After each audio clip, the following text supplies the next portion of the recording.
Hello everyone and welcome back to For the Minions episode 42. We got a lot to discuss this week, a whole lot to discuss, mainly about Predecessor and Ethereal, but I am your host, the NarGoose. Joining me as always is the incorrigible MandiMal. How you doing, Mandi? I was waiting. I was wondering what adjective you were going to use this week to describe me. I'm well. I like it. Thank you. I'm just going to take everything you say as a compliment from now on.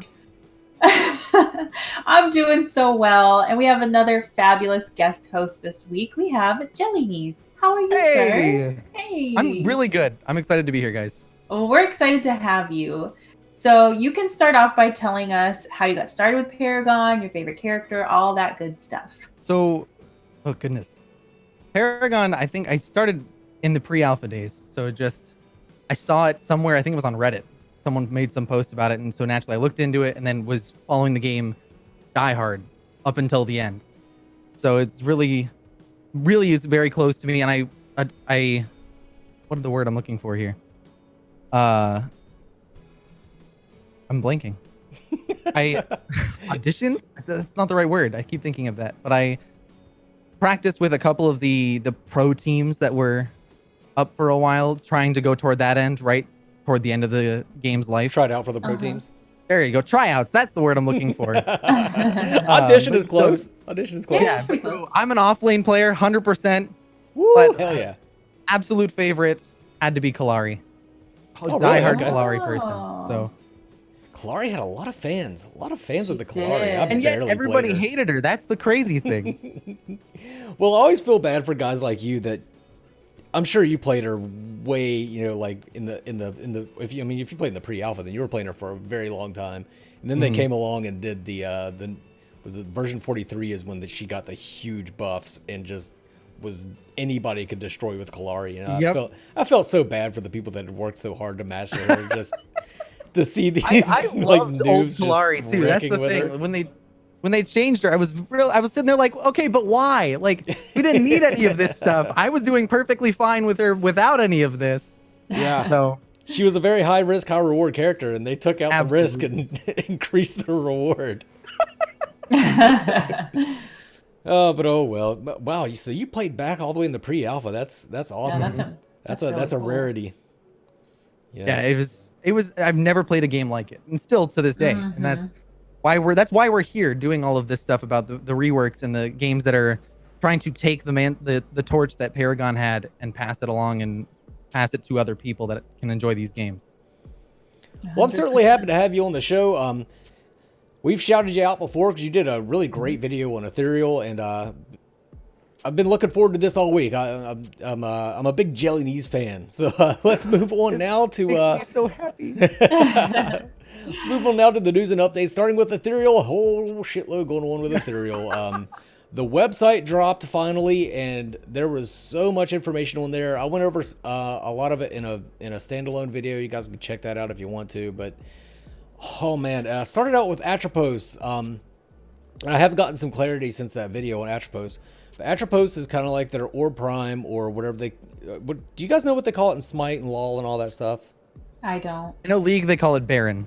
Okay, so it'd be like the Baron in League then, and but they got their own weird little twist on it. It's a 3-phase encounter. He starts out like about the same size as a myth, then he gets a little bigger as you push his HP down. He has HP thresholds, so if take enough health off of him, he gets a little bit bigger, goes into phase 2, and then even more health, and he gets freaking huge, busts the arena that he's in, and he's absolutely massive, starts flying around, and he gets little targets all over his body, and if you hit those targets with a couple basic attacks or an ability, then he'll take a whole bunch of extra damage, but he goes into a fury and deals extra damage to your team. JellyKnees, what do you think of Atropos and all their plans for this guy?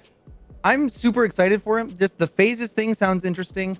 And from what we were talking about in their Discord, I know they said that it sounds like they're going to be separate entities that you can take one phase and go back to lane and then come back for the second phase later on when you're stronger, more powerful, and then come back for the third phase as a team when you decide to take that objective. Unless you wipe. If you wipe, then he just completely resets. Yeah. And what takes wiping? What does that entail? That's when you take tissue in your hand No, it's when your whole team dies to the. Oh, okay. I forget that you've never played like MMOs and stuff like Warcraft. Yep. No, Wiping Oh, is man. the term when your whole team dies. That's a wipe. Oh, okay. Everybody is Gotcha. wiped from existence. Gotcha. Okay. Another interesting little tidbit that I'd missed. They say that you can go for him as soon as the game starts. Like if you have an aggressive team, which says to me that a lot of his abilities you'll be able to dodge them. It'll just take a lot of skill.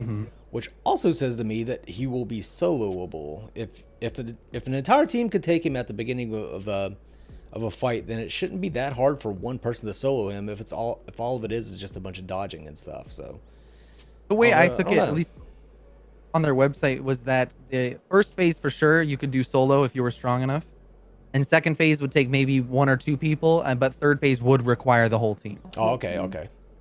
Yeah, that makes sense. Then that makes a hell of a lot more sense to me. Mandi, what are your thoughts? What do you think about I don't know. Atropos? You don't like it? It's not that I don't like it. It just seems very, very difficult and intimidating to me as someone who is, I'm gonna say, new to MOBAs still, as Paragon was my first, and I haven't played many since then. Like, it's almost like Ethereal is doing everything a MOBA does and taking it a step beyond. So this seems logical for Ethereal's Orb Prime, Baron, whatever you want to call it. It seems like that's exactly what I would expect them to do, is take it a step above what Paragon did. But man, that seems difficult. Like, it seems intimidating to me. Like, you definitely have to be on point with like dodging and attacking of the targets and things like that. So it seems it's intimidating to me, at least. I don't think I'll be soloing Atropos anytime soon. I think that was kind of their goal, though, was to make him intimidating. So. Yeah, and they, I think, nailed it. They achieved their goal. Yes. Let's move on now and talk about the class abilities. They're not calling them passives because they're not passive abilities. Most of them are not passive at all. Some of them are kind of include passives, but we already knew about the Reapers, the Berserkers, and the Sky Slayers, the flying, the parkour, and the busting down terrain. A couple of them that we didn't know about, Archmage, and the Archmage ability is teleportation runes. They could put a rune on the ground that they could teleport back to. Didn't get much clarification on this as far as how that's going to work, like what the range is on them, how many they can have up, and if other people can take those teleportation runes. But I think that's a cool ability for a mage. Mages often need an escape. They're usually glass cannons unless you build them to be a little more sustainable. So I think that gives you a little more options, and definitely some outplay options if you can use those teleportation runes to your advantage. Mandi, what do you think about teleportation runes for mages?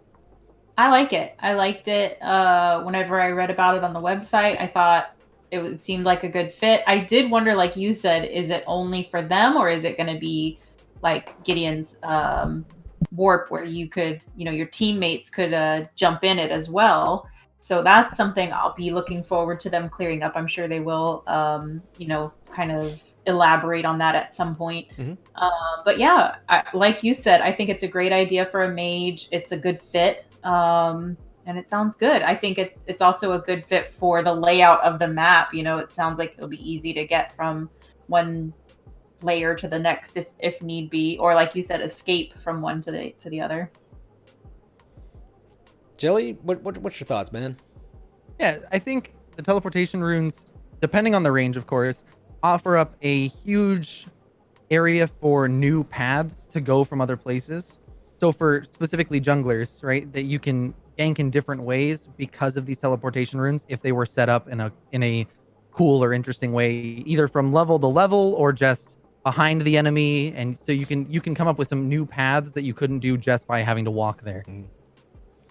It would certainly make a rotation from mid lane a lot less difficult, because you could, rotate over, do what you need to do, help the duo lane. I mean, even if that's going to be a thing in Ethereal, we don't even know. But in Paragon, a teleportation rune like that would be very beneficial, because you could rotate, take them out, and then be back in time to clear out your minion waves and not lose any gold or XP. So I think it'd be very beneficial in that scenario. I wonder also if they will be visible to the enemy team, and will they be able to be destroyed like a ward is or was. That's an interesting idea. I didn't think of that. Yeah. And it's interesting that they're not putting it on a support class. This I, is at least true. I don't consider the Archmages to be a support class at all. They're putting it on a carry. And so it's not something that you necessarily need to have, assuming you can run other things in the mid and what we assume is going to be mid lane characters. But it would be super helpful for everybody on your team, not just the duo lane or wherever the support would be. Yeah, Yeah, that would be nice for a support, wouldn't it? It might be a little too overpowered for a support, though, if they could support several different lanes by rotating with the sigils in between them. I don't know. There's so many mysteries with Ethereal. So many we just don't know. And we always get maybe is the answer. Yes. So what are some of the other ones we hadn't covered yet? The clerics we didn't talk. They never revealed the clerics. Speaking of the supports, and it's going to be Etherean Path. I think it's what they called. They'll be able to pledge their fealty to an Etherean, one of 6. There's 6 Ethereans in the game. And it just gives them some extra passives and bonuses and stuff. We don't know what those are. I'm assuming stuff like mana regen, health regen, or like supporty stuff. So, and you pick it at the beginning of the game, and then you're locked in for the rest of the game. And I think that gives you a lot of counter build potential for to shut down certain types of comps if you need, whatever you need. I don't know what they're going to provide, but I imagine with 6 different choices, it's going to open up some possibilities. What do you think about that one, Mandi?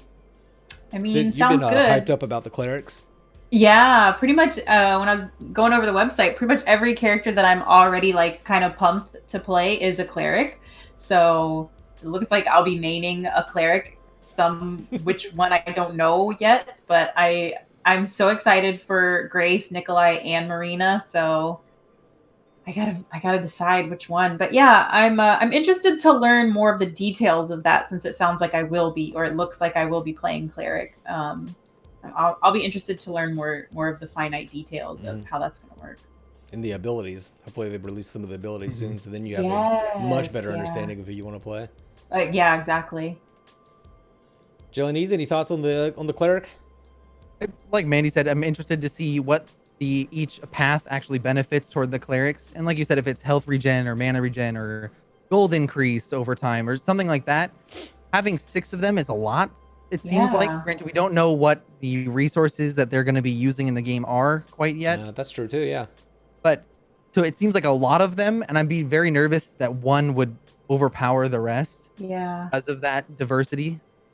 So like gold would be beyond strong if they were giving you a higher gold accumulation in comparison. I would think, unless they're drastic differences.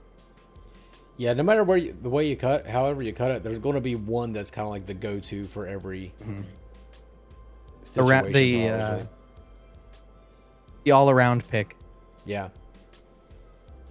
I think that's fine as long as there are niche situations where the other ones are good.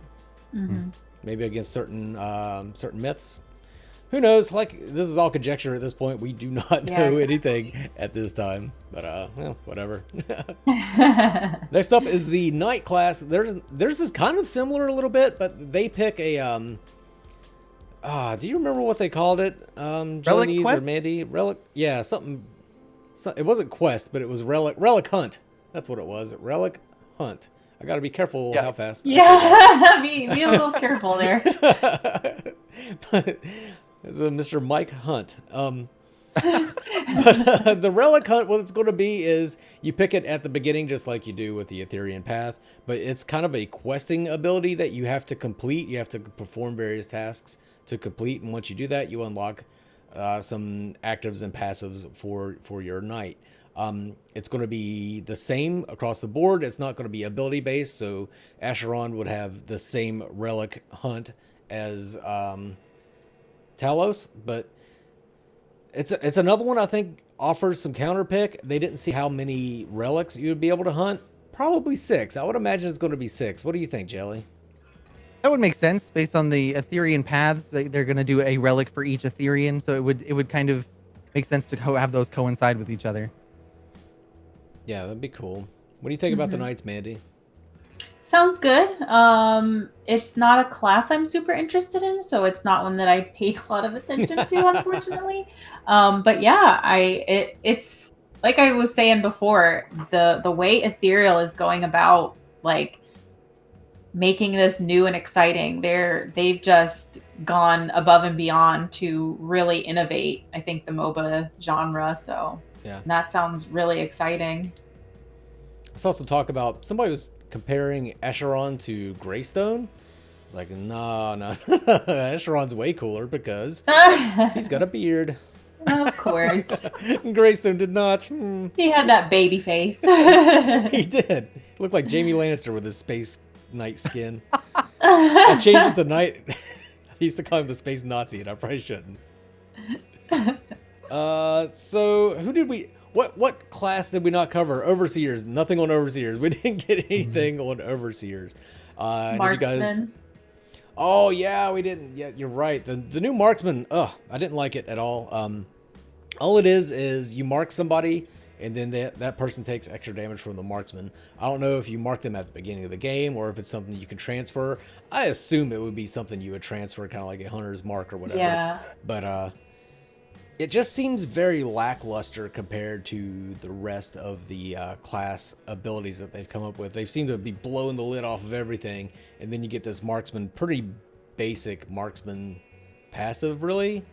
JellyKnees, what do you think, man? I agree with you completely that it seems really basic in comparison to everything else. And it would have to be something you would switch, I would imagine, because if you put it on one person, why not just give you a direct boost to attacking that person anyway? Yeah. Right? If you're always going to put it on the enemy marksman because they're going to be the carry in most cases, then what's the point of having it? Yeah. And then if they knew they had the mark on them, they could just build armor against the carry and then... Mandi, what are your thoughts on the Marksman? I don't hate it, guys. I don't hate it. No, I'm gonna stand apart from the crowd here and say it's cool. Because Marksman is the other one that I'm interested in, and that sounds like something I'm down to be able to. I didn't think about how you worded it as far as like it is a little bit lackluster compared to some of the others, but like I said, I don't hate it. I think it's cool. I'm excited to use it, and I think it'll be transferable. I think it'll be like if you're in a team fight, you can maybe pick a certain myth that you can then deal more damage to. So I like it. I don't hate it. I'm not mad at it. A lot of my subs were suggesting, there was a lot of suggestions, but quite a few of them sort of steered towards the same path, which was giving all marksmen a passive, kind of like Sparrow's passive, where, the more you hit somebody, the more damage you do to them. So successive hits would deal more damage. Some people said maybe every third attack or something like that, but it equates to the same thing, rewarding good aim with more damage, which I think is a better path to go with that instead of just giving you flat damage for putting a mark on somebody. Somebody else suggested that they get more damage for hitting like exposed flesh or something. That would probably be a little too hard, but I think like headshots, if they could do headshots in the game and give you and reward you for headshots, I think that would be amazing, because I was always trying to pop off when I first started playing Paragon, I was trying to go for headshots all the time because I thought it would give me extra damage for whatever reason. It did not. But I think that would be kind of cool to logical. see. It does. Whenever you play so many other games where headshots are like what you do, then you get into Paragon, you get nothing. You get nothing for a headshot. You might as well shoot him in the kneecap, shoot him in the toe, same damage. But I think a headshot, like just a passive, they get extra damage from headshots, like maybe an extra 10% for headshots would be cool. And then, what would you guys think about maybe doing a crit chance kind of passive? They either have a better chance at critting, or when they do crit, it does more damage. So put, what do you call that when it's extra damage to your crits? I forget what you call it. It was on so many items in Paragon.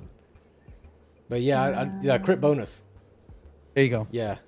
So they'd have a crit bonus on their crit damage. Yeah, it would be kind of cool. That'd be kind of cool. That'd be cool. A lot of people have a lot of problems with crit because it's such an RNG sort of thing. But I think it's necessary. I think it's needed. So yeah, absolutely. I like it. And it keeps the game exciting at the same time.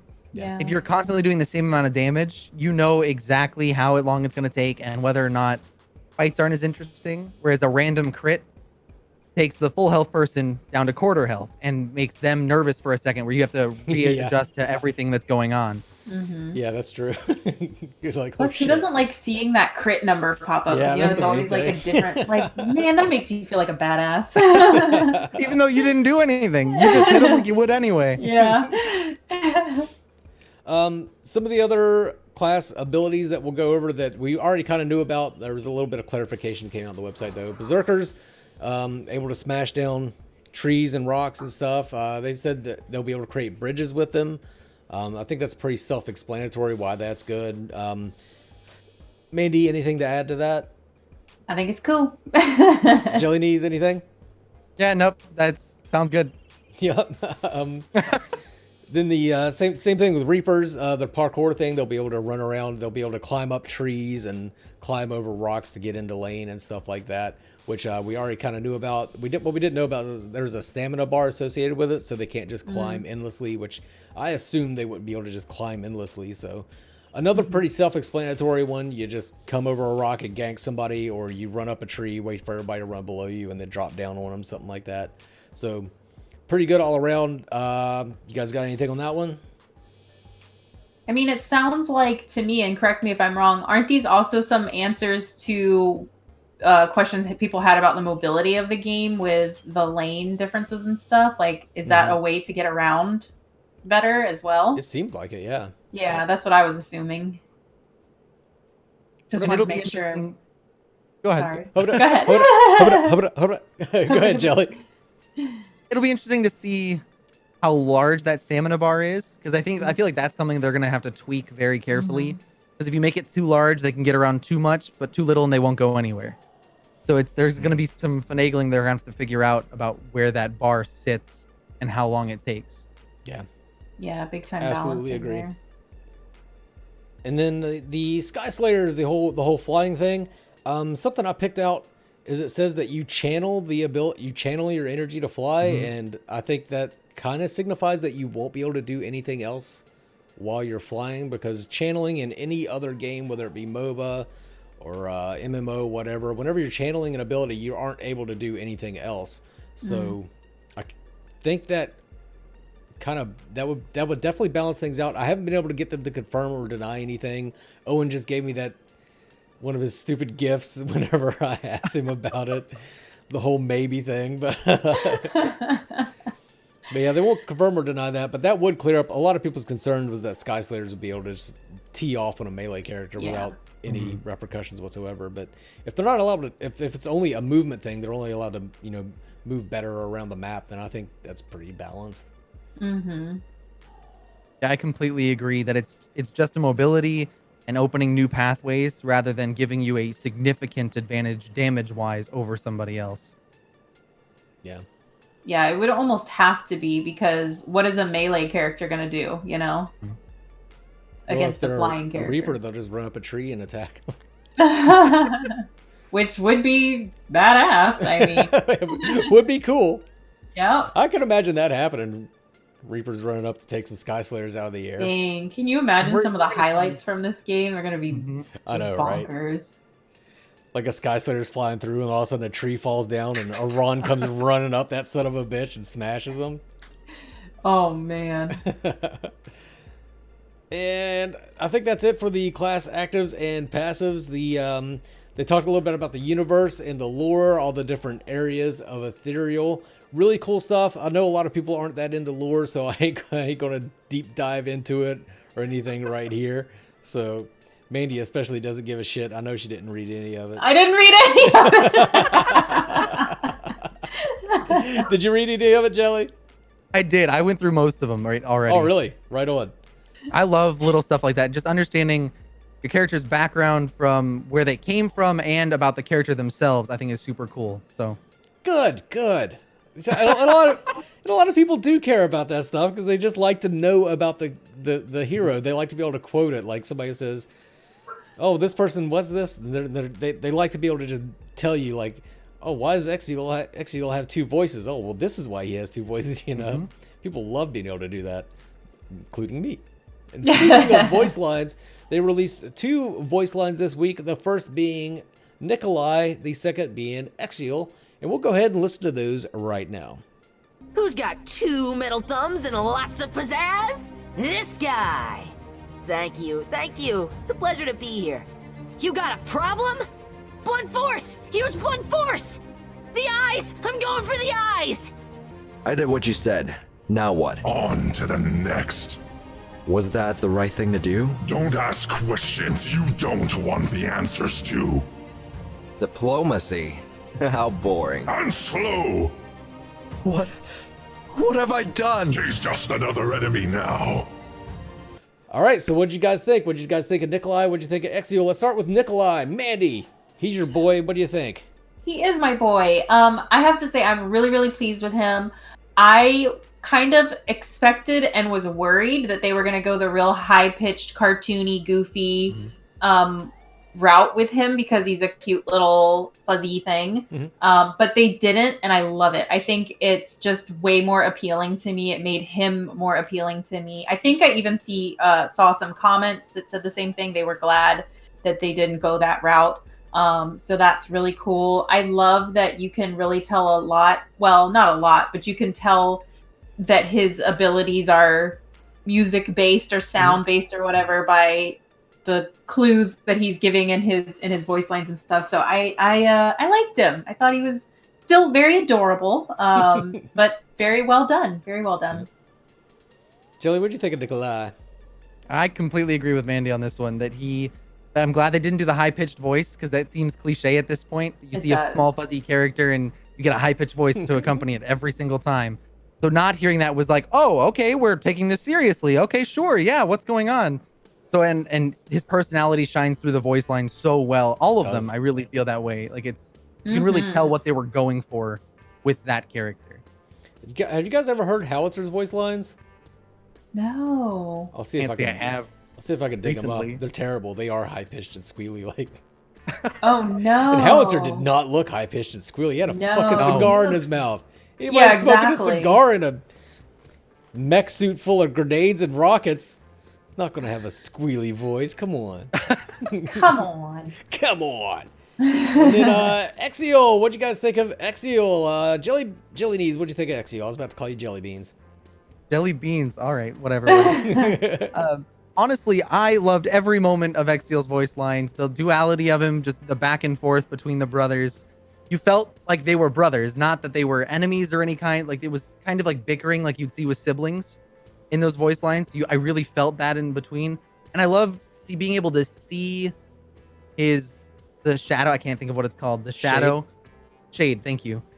And being able to see that makes me excited for the game to be like, okay, how is that going to come in? When am I going to see that? What is that going to entail? So it's kind of like they're like little Easter eggs that they're putting in there to keep us hyped up for the game. Mandi, what'd you think of Exiel? Well, you guys saw me listening to him, and I just looked confused listening to it. And I don't know what I think because I don't dislike it, but I guess it wasn't what I was expecting, but I don't know what I was really expecting. I don't know how it's different from that. He's hot. I mean, there you go. There we go. The important thing. He's a handsome young man. Priorities here. We're gonna get that just straight. I will say, I read his lore a while back, and you know how when you read something, you assign your own voice to it in your head. My voice for Shade was more like Smeagol than. So like he was like starting out with the game like I was expecting something like he would be like, all right, let's everybody do our best, and like, and if they don't, we will kill them, sort of thing. But that's not how they went, and I'm fine with that. Yeah, just I definitely I had preconceived notions doesn't mean I don't like the voice lines. I like the way he sounds a lot more strong and powerful that way. Yeah, I like the way they did it better than your version. What? My version was awesome. I don't know what you're talking about. And final thing for Ethereal, they've been communicating a lot via YouTube posts. I don't know if you guys have seen these. I'll do quite a few of them. If you've been on the poll results, you've seen a YouTube post, but I think it's a good way for them to just communicate little blurbs out. Not everybody wants to hang out on Discord, and not everybody wants to turn on their notifications so they hear everything from every Discord channel. So I think the YouTube posts are a good way to get around that, get that information out to those who want to see it and but don't want to hang out in Discord. So just my thoughts on that. You guys have any extra thoughts on the YouTube posts? I think it's a really smart idea by them in that they know where their audience is. Because you can follow a group on Facebook or Instagram or Twitter and not follow any of those things actively, that you don't go on those sites. In Discord, like you said, notifications sometimes just gets to be too much. You have to turn them off. But if you open up YouTube and you see one of these messages from them, you're like, oh, okay, they're active. They're doing something. That's something I think they're going to interact with more people more often. So it makes sense to me. Yeah. Yeah. Yeah. Yep, good idea on their part. I wonder if Bacon had anything to do with that. But that's going to be it for Ethereal for this week. We're going to move on to Omega Studios. And Fringe was streaming this week. And something interesting that I think a lot of people will love is that he was specifically looking at old Legacy footage and attempting to match the colors of the old Legacy map to his current iteration of the predecessor map, which just shows their devotion towards bringing that Legacy feeling back. Maybe not, completely in gameplay, but at least in the aesthetics. They're really doing it up and trying their best. I think a lot of people are going to be psyched about that. JellyKnees, you played in the alpha. What do you think about them trying to go with a more Legacy feel? I loved Legacy, and granted, the B43 of the map, I can't think of what it's called naturally. Monolith. Thank you. Goodness, I'm blanking on everything today. But so I loved Legacy over Monolith, 100%. I was a diehard Legacy fan, and so I'm happy to see them going more toward that end. I would love to relive the map that I fell in love with originally. Yeah. So that's my favorite thing about that. I 100% agree. Mandi, any thoughts? It's hard for me to have an opinion because I didn't play on Legacy. Yeah. But I'm not mad about it. I trust Fringe. I trust everybody over there at Omega that they are making the best decisions. So I'm down for it. Right on. The other thing that Fringe was adding in was real-time post-processing, which will just allow you to adjust the look of the game to your liking. Even so, if you didn't like the the more Legacy look of the map, you just like hue and saturation and stuff.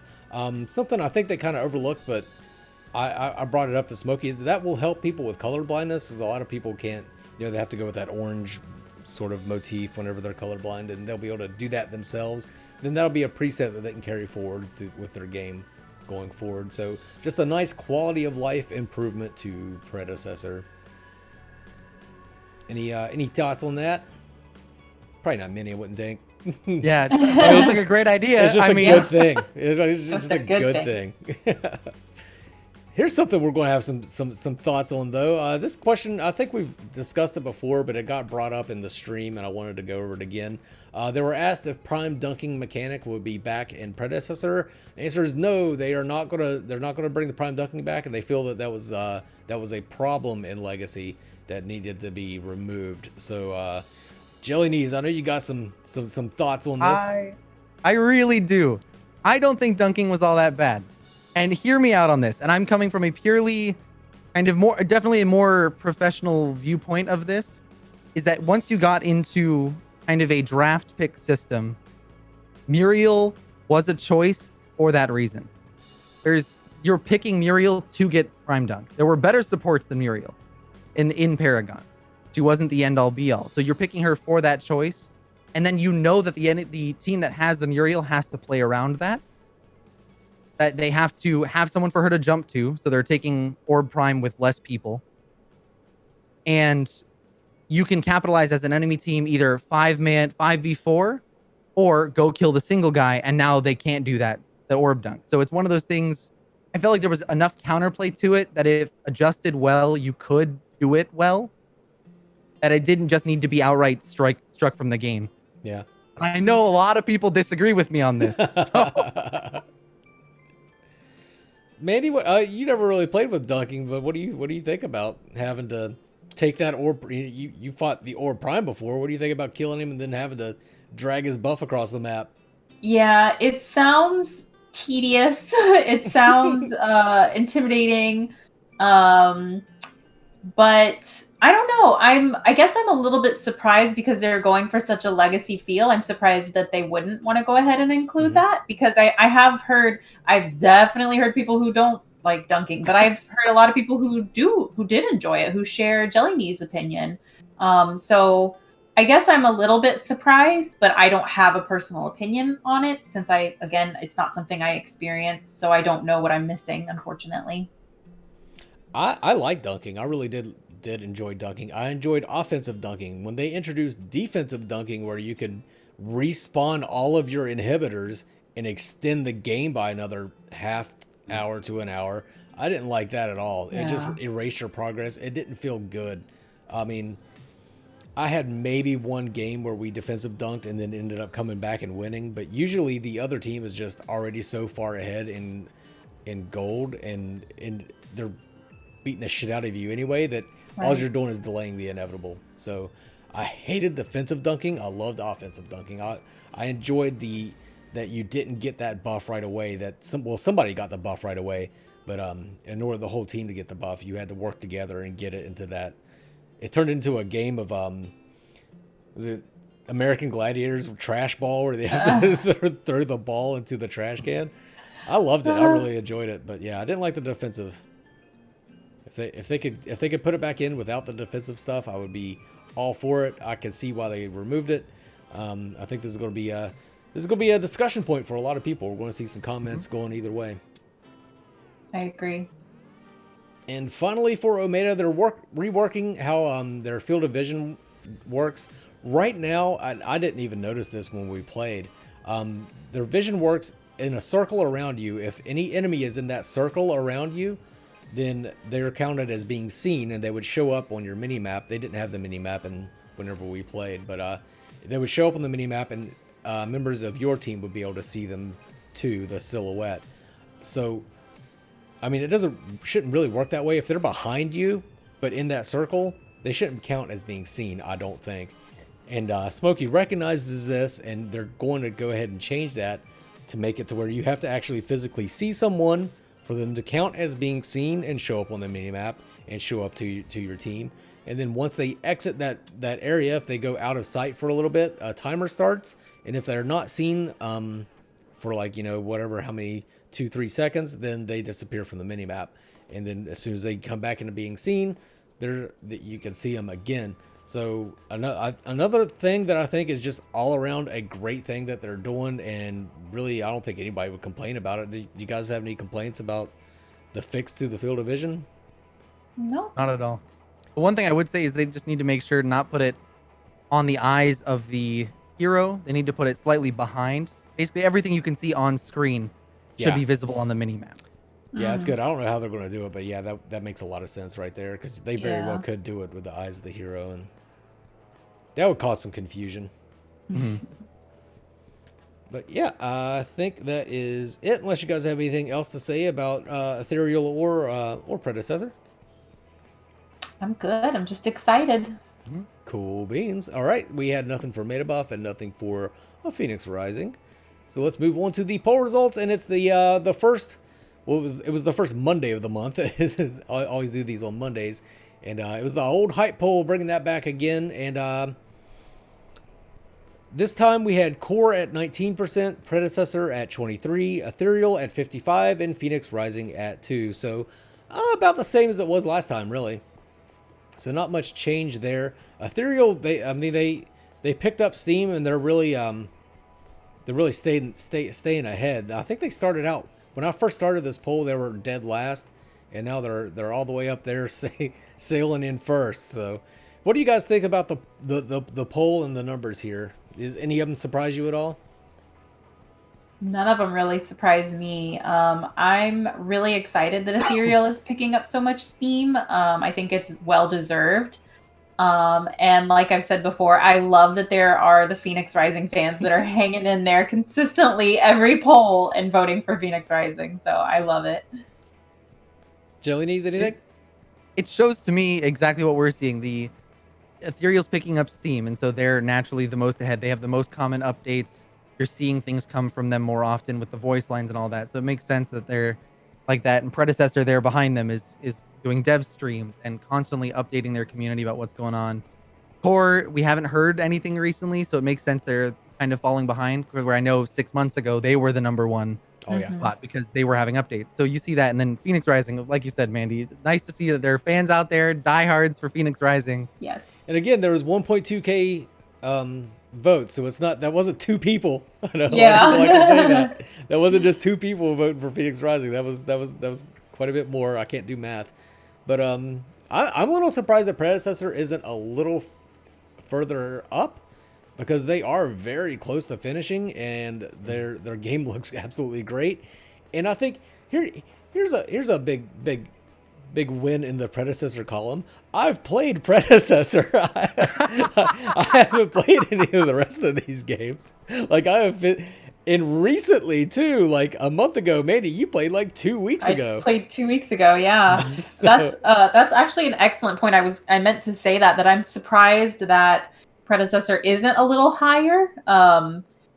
Because it's like people are forgetting or not noticing how much work they're really doing all the time.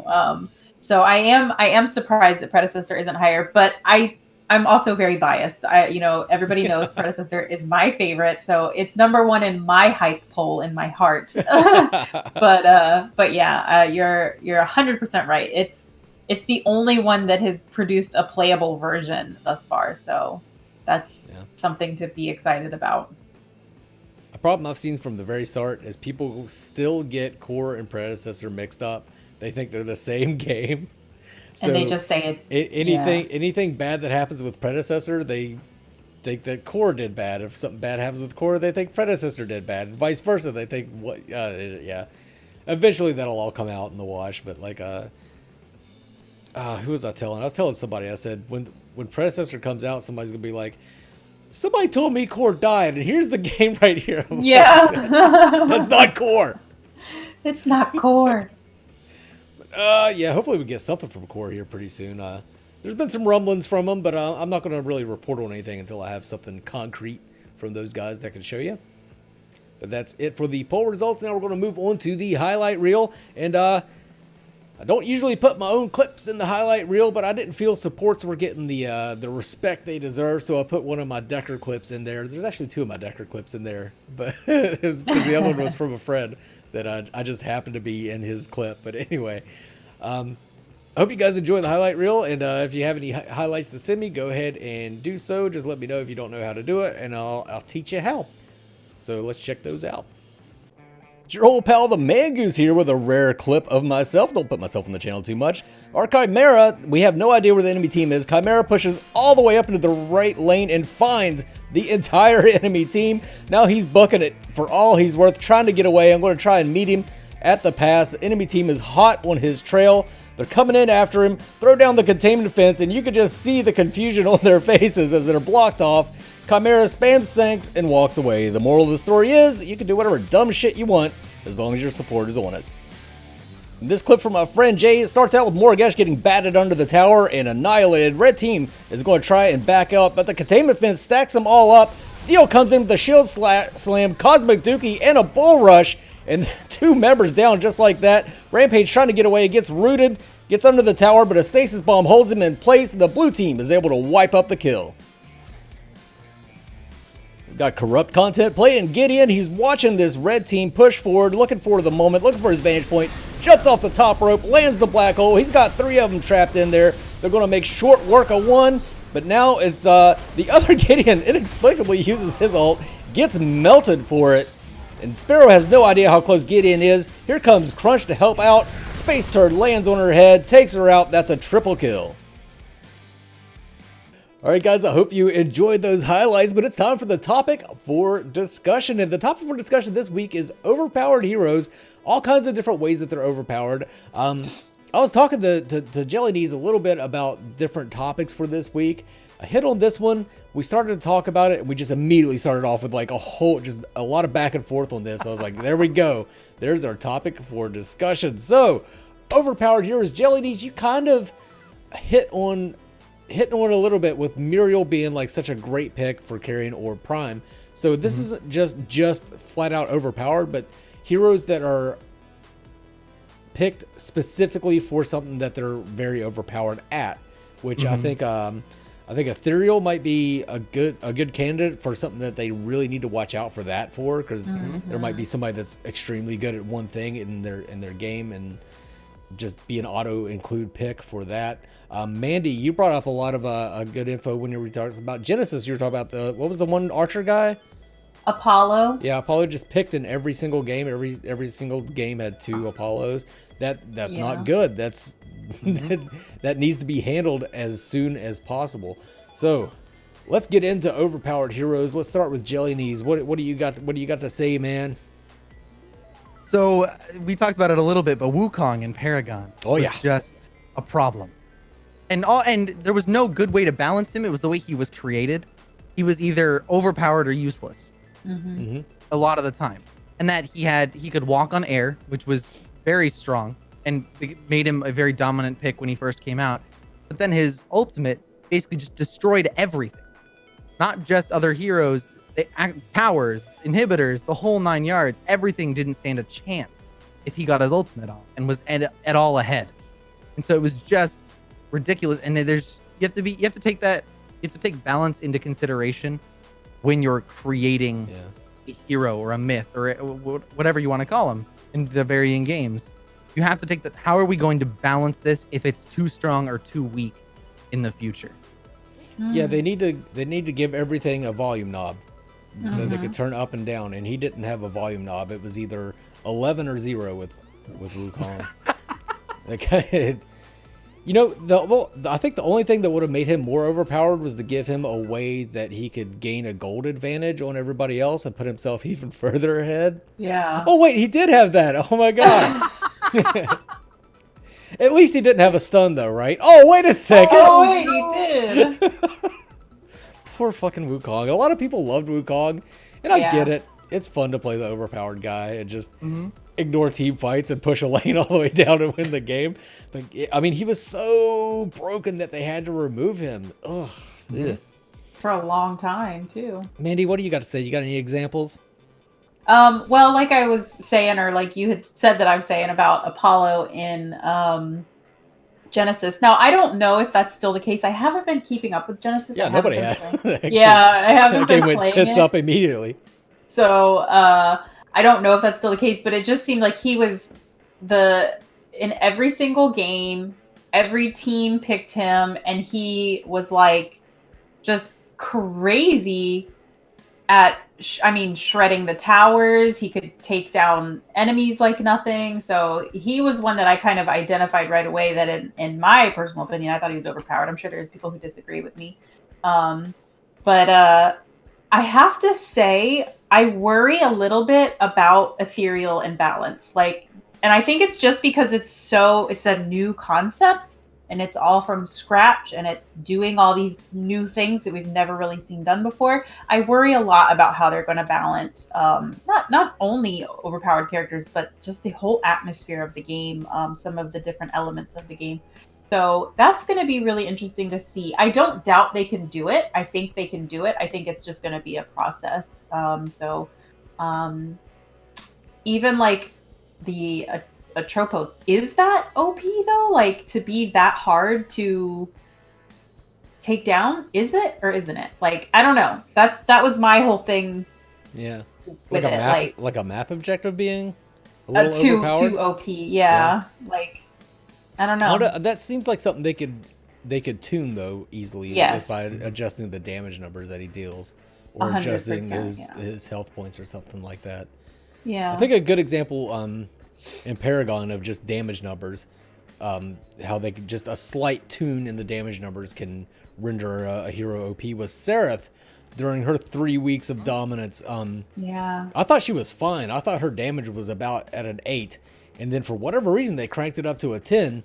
And then for hashtag every 3 weeks, every single game was decided by who had the better Seraph player because she just did monstrous amounts of damage. I remember Sylphan did the breakdown, and she was like, it was over 1,000 damage per second or some shit on Seraph that she was capable of, and nobody else could even really come near that. It was just no one was touching that. absolutely insane. But I think 3 weeks was too long. I think you can identify that a hero is way too overpowered faster than that. Sometimes you got like a new hero, you got to give it some time, give people some time to adjust, to figure out how to counter that hero. But if a hero is already in the game, you tweak the numbers a little bit, and all of a sudden they go from like, I don't know, like a 48% win rate to like a 70% win rate, and that's just too much, and that needs to be addressed immediately. And I think that's kind of part of our topic for discussion today, is how to handle the overpowered heroes. And I think quickly is probably the best answer. But how quickly though? Because like I said, it can just be the players themselves not being able to adjust to it. So if you tune them too fast, then they never get that time to shine. People never figure out how to counteract them, and then they're always just a little lackluster. So I don't know. It's a tough thing. Then, like you said, Mandi, Ethereal's probably going to have the hardest job out of everybody. Yeah, I've always tried to be a little understanding when it comes to balancing, because it's not an easy task. Like you said, there's so many factors to consider. Is it just player abilities, or is it, how much do we need to adjust said thing? There's just so much to consider. So I don't envy the position they're in. Even Paragon, they made some bad decisions, but I think it was still a difficult job to do, regardless of, how much they mucked it up. It's a difficult thing to do. So, and to kind of echo what I said earlier and piggybacking off of Ethereal that you guys were talking about, is the classes in Ethereal make it very interesting, but also pose the biggest threat, I think, to gameplay. In that one class could just rise above the rest. Sky Slayer, for instance. Flying becomes such a thing that you need it every game or you're going to lose. That defeats the purpose of having all the other classes, especially when you're only doing when you're only allowed so many of each kind in each game. You know what I mean? Mm-hmm. Yeah, if you have to pick a Sky Slayer for every game, I think you're absolutely right. That just why even have the option for the other classes then? Mm-hmm. And the thing I will say about Ethereal toward that end as well, kind of defending them, is thinking about it, they've built, at least from what we can see with the classes, they've built each one to be tunable. Like you said, there's a knob that you can dial slightly up or down. That with Sky Slayers, okay, how long does it take to channel? How long can they fly? What can they do while they fly? Are all things they can manipulate. Or the Reapers, how long can they climb versus how short is it? Each class has their own thing that they can lengthen or shorten or change values in, from what we know so far, that could help the balance end of that. Right. Yeah, it sounds like they're really on the right track so far with the agility bar that is connected to the being able to climb, and the channeling with the flying and things like that. So it sounds like on paper they already had this all figured out. Like, this is going to need to be tuned here. We're going to, play with the numbers here and there. So, like I said, I don't doubt they can do it. But it's still going to be a tremendous amount of work. There's outside factors outside of the heroes that they could tune as well. Like if the Sky Slayers are a little too overpowered, they could just dial back how much gold and experience is gained from the Sky Jungle. They could just tune that back a little bit, and that would make all Sky Slayers across the board a little less powerful if that was a problem. But if it's just one Sky Slayer, then they can just tune what their stamina is and what have you. It's all about the tuning knobs. Yep. Absolutely. And Predecessor, I mean, they've got Ace on their side. A lot of people like to talk shit about Ace, but he's a smart dude that knew way more about Paragon than I ever thought that he knew. Like, I thought he was just a YouTuber that they just fully backed, but no, they had him inside the company and showed him all kinds of craziness. So he has a very good understanding of the balance of Paragon. So I think Predecessor just knocked it out of the park by picking up RGS Ace. And then Ethereal's GGA team are no slouch either. They got a lot of great people on their team. They got J-Tree, who's somebody I know personally, and he's just... I've been playing with him since Paragon. He is one of the smartest people I know. So if anybody can figure out the balance over there, it'll be J-Tree. I got my faith in him. I got my faith in J-Tree.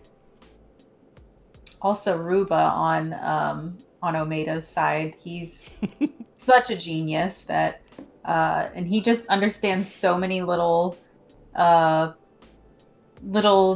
about the game that he's going to be very valuable, or he is very valuable to them. Ruba cracks me up. As soon as you said Ruba, I was thinking about that time he was like, he got something right and everybody else was wrong. He said, "Eat shit, nerds." Yeah, I think that was on my stream, wasn't it? I think it was.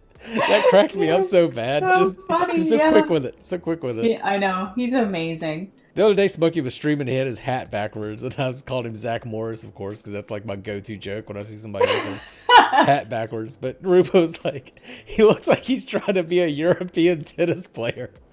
I laughed so fucking hard at that. And I noticed I haven't seen Smokey wearing his hat backwards in his streams since then. Poor Smokey. Oh, yeah. With Ethereal and all the weird stuff they have going on, I could see a lot of, like you were talking about with Muriel being so prominent for the Prime Dunk. I could see situations like that arising quite a bit. And I could definitely see situations arising with the Archmage class ability with these teleportation sigils. Just depends on how God, I wish I knew some more about him. I really do. But something I was thinking of that might be a little overpowered with the teleportation sigils. If you had two mages, one in one lane and one in the other lane, one mage could clear a lane out to where it was almost dead, teleport up, and they could keep swapping with one mage finishing off all the minions until you're stacking one of your mages to a ridiculous level really quickly in the game. If one mage is getting fed two lanes, you're going to have, if you have two mages and one of them's feeding the other one, the one mage isn't going to be all that effective. But if that mage has a lot of CC abilities, they don't need a lot of gold to be effective. And you've got this other mage with a whole lot of damage abilities, and they've got way more gold than anybody else. That could get out of hand really quick, and something that they need to keep an eye on. Of course, but like I said, we don't know how these teleportation sigils work. We need more. We need answers, Ethereal. Oh. Yeah, no more maybes. None of that maybe stuff. I don't want to see that fucking pelican anymore. Some of you know what I'm talking about, others don't. Mandy's like, "What are you talking about, pelican?" I have no idea what you're talking about. But JellyKnees knows exactly what I'm talking about. Spent enough time in that Discord, you find out the memes. You guys got anything else to say about Overpowered Heroes and all that jazz? I think I'm good. Cool. Let's move on to plugs. JellyKnees, what do you got to plug, brother? Well, so by the time this comes out, I'll have 2 new videos out. Oh, excellent. So I'm happy to have those. I've been taking a 8-month break, but here I am. I'm back. I'm around doing things. We got Ethereal. All of them are going to be covering Ethereal this week. And then I should have regular uploads every week after that now. Oh, right on, dude. Right on. Very cool. And I'll have your YouTube channel. Do you still stream on Twitch? You used to stream on Twitch, right? I do. I stream 4 days a week on Twitch. Okay, yeah. I'll have them both linked in the video description below. Mandy, you got anything to plug? I have a video out. It's just a clip compilation from some scary games I've been playing on stream. Like I had plugged last week my Spooktober event on stream. So I put out a little clip compilation. So just in case anybody is not coming out and hanging out, then they can see kind of what they're missing. Because it's very funny. It's just me screaming. That's all you're missing. It is funny though. It is very funny. I enjoyed the video. It cracked me up quite a bit. I got nothing to plug. So I guess that's going to be it for this week. Appreciate everybody coming out. I know it was a lot of information this week. It seemed like such a when it rains it pours situation, and Ethereal and Predecessor both made it pour this week, so I'm glad to see that because we got some dry crops and they need that rain. So anyway, this is the For the Minions Kruz signing off. You guys have a good one. ManGoose.